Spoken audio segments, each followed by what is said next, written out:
Dear friends and viewers, Leo Tolstoy had written a short story. The name of this short story is Too Dear. So this is very interesting story. It is the story about there was near the border of France and Italy, at the shores of Mediterranean Sea, lies a tiny little kingdom called Monaco. Many a small country town can boast more inhabitants than this country, for there are only about 7,000 of all told.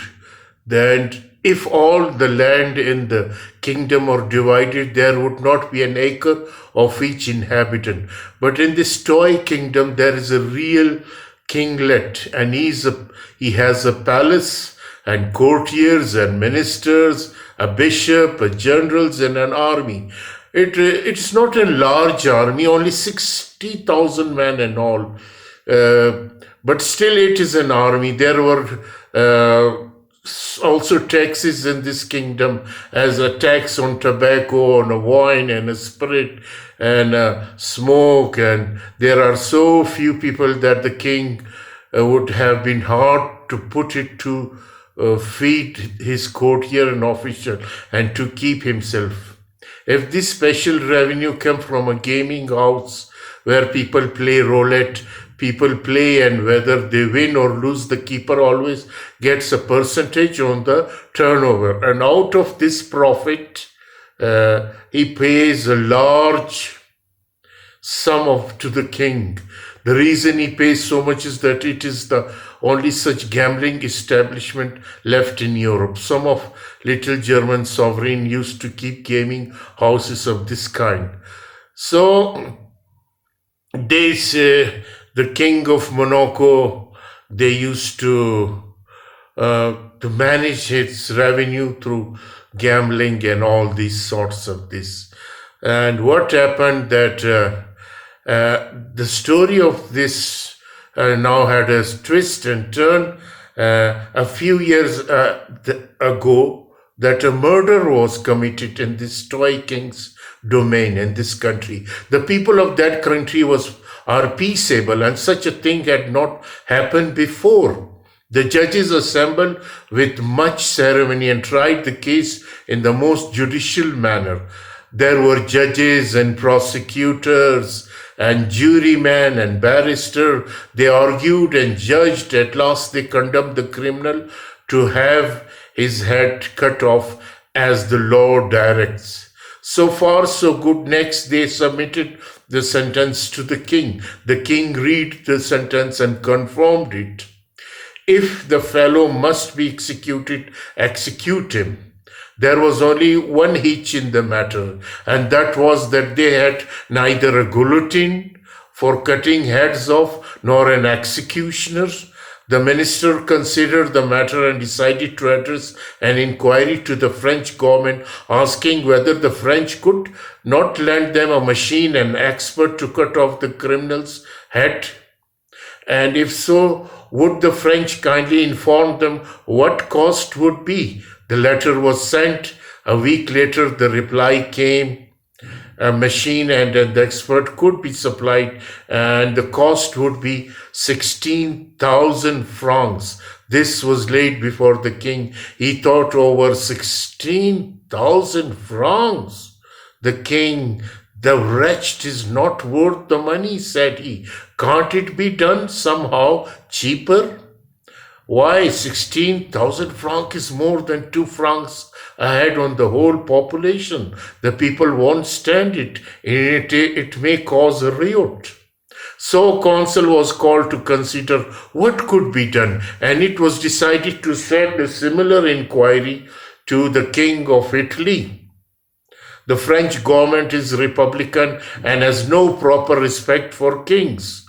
But the King of Italy was a brother monarch and might be induced to do the thing cheaper. So the letter was written, and the prompt reply was received.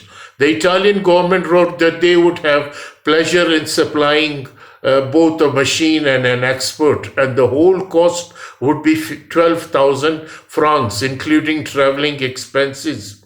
This was cheaper, but still it seemed too much. The rascal was really not worth the money. It would still mean nearly 2 francs more per head on the taxes. Another council was called. They discussed and considered how it could be done with less expensive. Could not only one of the soldiers perhaps be got to do it in a rough and homely fashion? The general was called and was asked, "Can't you find us a soldier who cut the man's head off?" In war, they don't mind killing people. In fact, that is what they are trained for. So the general talked it over with the soldier to see whether one of them would not undertake the job, but none of the soldiers would do it. "No," they said, "we don't know how to do it. It's not a thing we have been taught." What was to be done? Again, the minister considered and reconsidered. They assembled a commission, and a committee was formed, and a subcommittee, and at last they decided that the best thing would be to alter the death sentence to one of the imprisonment for life. This would enable the king to show his mercy, and it would come cheaper. The king agreed to this, and so the matter was arranged. The only hitch now was that there was no suitable prison for a man sentenced for life. There was a small lockup where people were sometimes kept temporarily, but there was no strong prison fit for the permanent use. However, they managed to find a place that would do, and they put the young fellow there and placed a guard over him. The guard had to watch the criminal, and he also to fetch his food from the palace kitchen. The prisoner remained there month after month till a year had passed. But when a year had passed, the kinglet, looking over the account of his income and expenditure one day, noticed a new item of expenditure. This was for the keep of the criminal, nor it was a small item either. There was a special guard, and there was also man's food. It came to more than 600 francs a year. And the worst of it was that the fellow was still young and healthy, and might live for 50 years.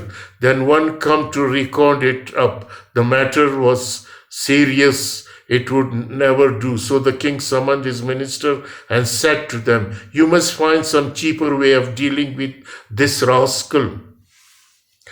The present plan is too expensive." And the minister met and considered and reconsidered till one of them said, "Gentlemen, in my opinion, we must dismiss the guard." But then rejoined another minister, "The fellow will run away." "Well," said the first speaker, "let him run away," and he hanged to him. So they reported the result of their deliberation to the kinglet, and he agreed with them. The guard was dismissed, and they waited to see what would happen. All that happened was that at dinner time the criminal came out, and not finding his guard, he went to the king's kitchen to fetch his own dinner. He took that was given him, returned to the prison, shut the door on himself, and stayed inside. Next day the same thing occurred again.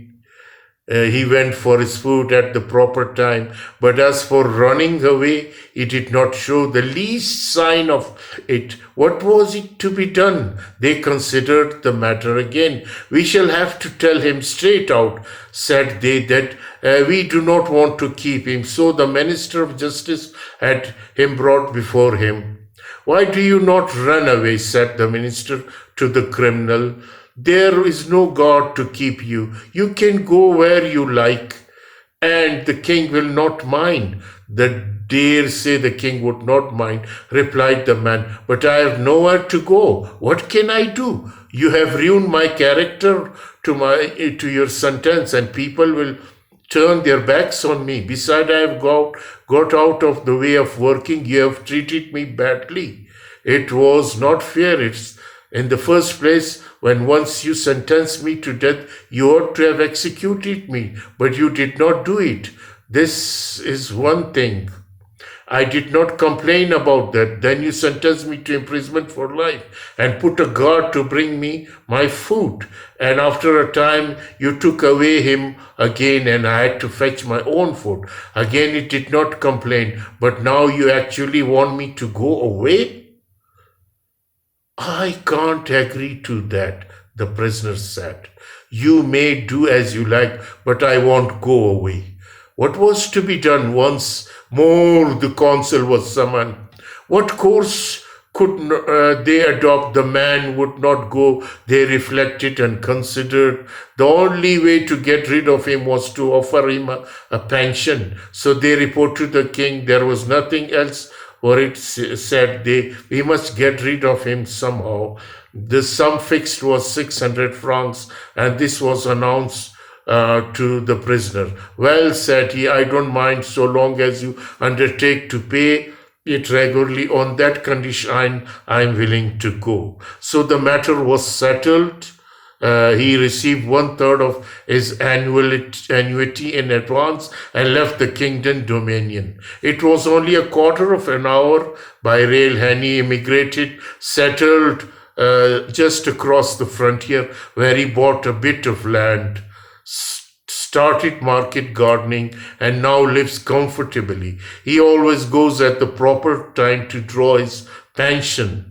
Having received it, he goes to the gaming table, stakes 2 or 3 francs, sometimes wins and sometimes loses, and then return home. He lives peacefully and well. It is a good thing he did not commit his crime in the country where they do not grudge expense to cut a man's head off and to keeping him imprisonment for life.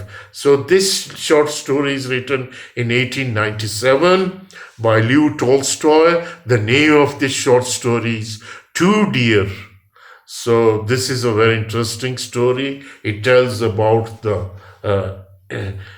inability of a king and his kingdom to prosecute and to punish the prisoner. This is also a satirical short story written by Leo Tolstoy. I hope you would enjoy this. Thank you very much for kind listening.